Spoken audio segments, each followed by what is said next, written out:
Students, hope you will be fine. आज का जो हमारा टॉपिक है डिस्कशन का वो है कंप्यूटर मेमोरी। कंप्यूटर मेमोरी है क्या? हम कह सकते हैं memory hold the data and instruction needed to process raw data and produce output.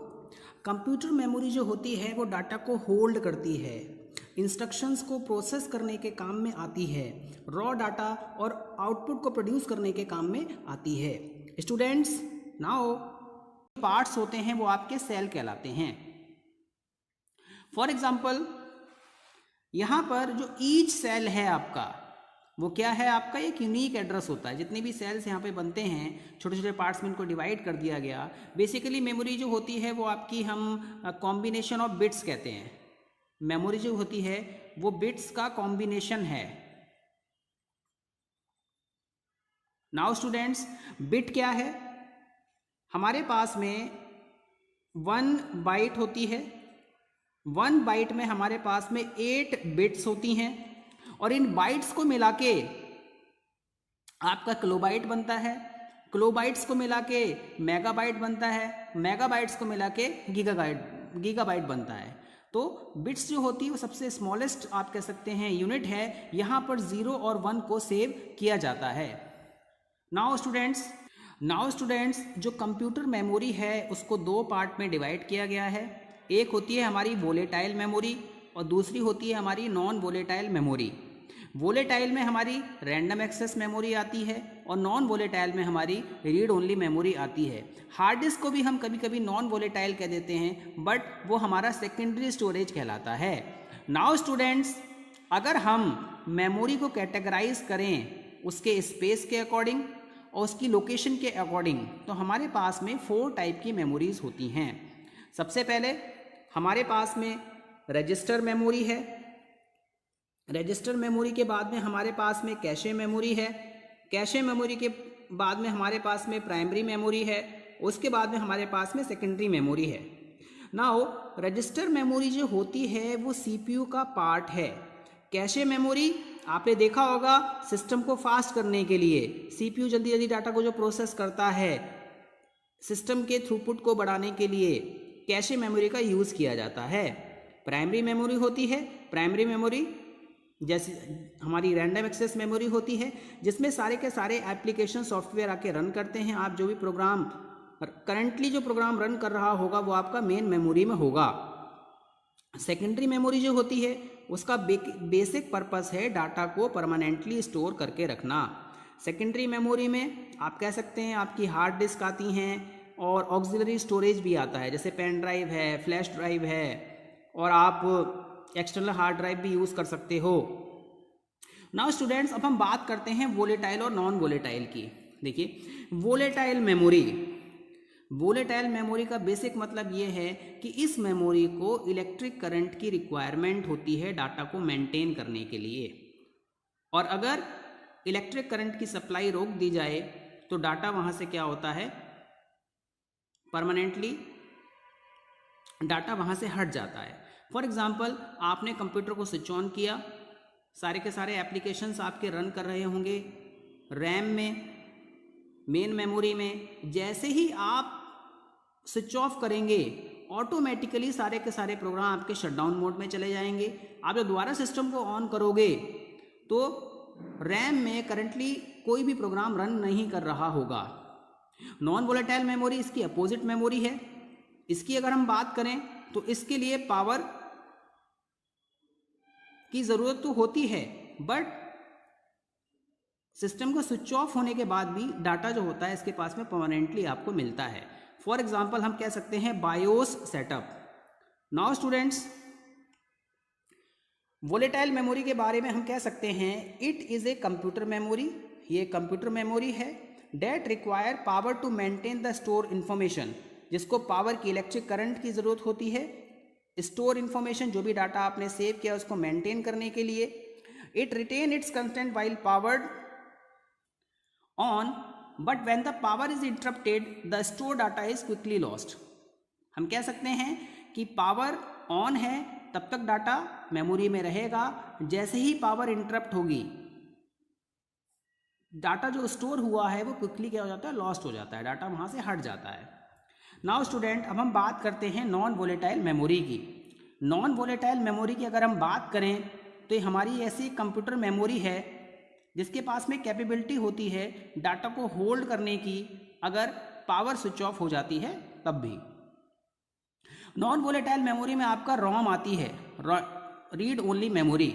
आपने देखा होगा जब सिस्टम को आप ऑन करते हो कुछ ऑटोमेटिक प्रोसेस चलती है, किस तरीके से ऑपरेटिंग सिस्टम को लोड किया जाएगा, बायो सेटअप होता है, वो प्रोग्राम परमानेंटली वहाँ पर स्टोर होता है। तो हम कह सकते हैं ये हमारी क्या है, नॉन वोलेटाइल मेमोरी होती है।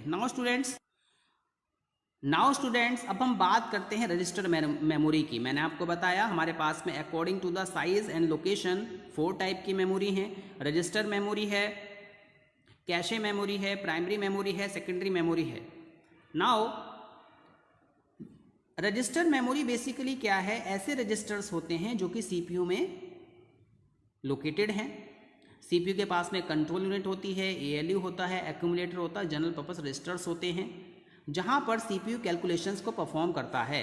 नाउ हम कह सकते हैं registers are located in the CPU which is the smallest data holding element.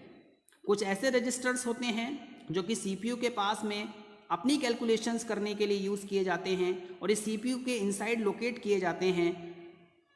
ये हमारा जो पार्ट है, ये हमारा रजिस्टर मेमोरी पार्ट कहलाता है। नाउ रजिस्टर जो है वो सबसे स्मॉलेस्ट डाटा होल्डिंग एलिमेंट है मेमोरी का, और हम कह सकते हैं कि जो हमारी रजिस्टर मेमोरी है वो सबसे स्मॉलेस्ट मेमोरी है डाटा को होल्ड करने के लिए, और सबसे फास्टेस्ट मेमोरी है इन ए कंप्यूटर सिस्टम।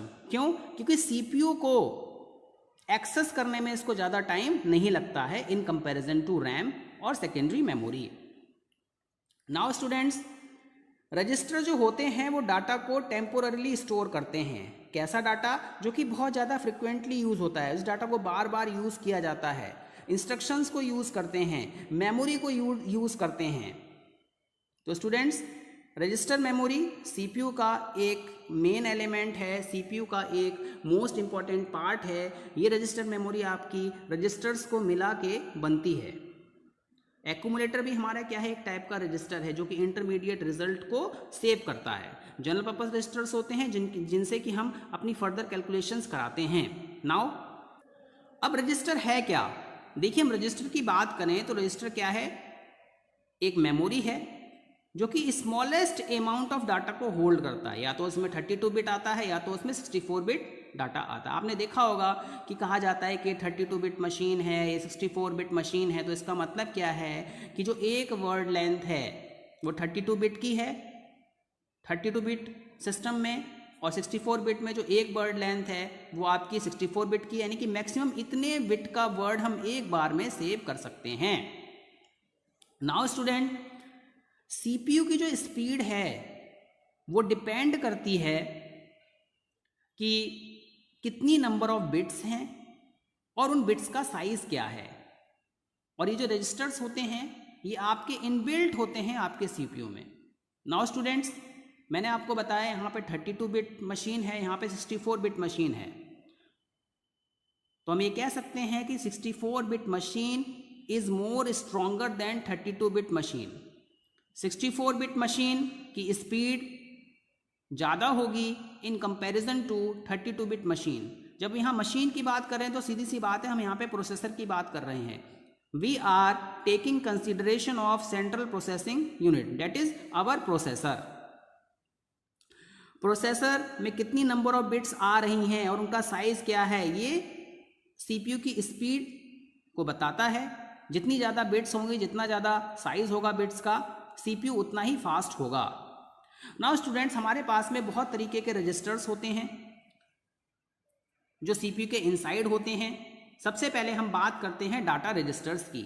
देखिए, डाटा रजिस्टर्स का बेसिकली काम ये होता है कि ऑपरेंड को स्टोर करना। देखिए, आप आगे जाके प्रोग्रामिंग में स्टडी करेंगे कि आपने कहीं पे कोई वेरिएबल लिखा, जैसे इंटीजर ए है, इंटीजर बी है, ये दोनों वेरिएबल कहलाते हैं। वेरिएबल क्यों? क्योंकि इनका डाटा वेरी करता रहता है। कहीं पर आपने ए में 5 स्टोर कर दिया, फिर आपने बी में 6 स्टोर कर दिया, तो इस तरीके से ये वेरी करते रहते हैं। तो इनको होल्ड करने का जो काम होता है वो डाटा रजिस्टर्स का होता है, और बाद में प्रोसेसर इन डाटा रजिस्टर्स को एक्सेस करता है और आपके पास में रिजल्ट लेके आता है।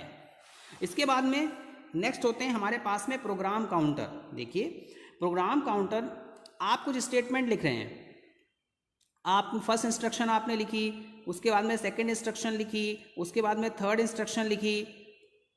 कंप्यूटर जो होता है ऑटोमेटिकली जब ये इंस्ट्रक्शन एग्जीक्यूट हो रही होती है तो इसका जो एड्रेस होता है वो प्रोग्राम काउंटर में दे देता है, क्योंकि कंट्रोल जो होगा आपका नेक्स्ट इंस्ट्रक्शन में ऑटोमेटिकली ट्रांसफर होता रहता है। एक के बाद एक इंस्ट्रक्शन एग्जीक्यूट होती रहती है। आपको बार बार सिस्टम को ये नहीं बताना पड़ता है कि आप पहले इसको एग्जीक्यूट करिए स्टेटमेंट को, उसके बाद इस स्टेटमेंट को एग्जीक्यूट करिए। इसके बाद में हमारे पास में इंस्ट्रक्शन रजिस्टर्स होते हैं। ये हमारे 16 बिट के रजिस्टर होते हैं जिसके इनसाइड मेमोरी से इंस्ट्रक्शन को फैच किया जाता है। यहाँ पे इंस्ट्रक्शन से हमारा मतलब है कि आप क्या एग्जीक्यूट कराना चाहते हो, आपने क्या स्टेटमेंट लिखा। जैसे आप आगे जाकर स्टडी करें कि आपको कोई प्रिंट करना है कुछ, तो that is a instruction. Now students, accumulator registers होते हैं। एक्यूमुलेटर रजिस्टर भी आपका 16 बिट रजिस्टर है जिसका बेसिक वर्क होता है रिजल्ट को प्रोड्यूस करना।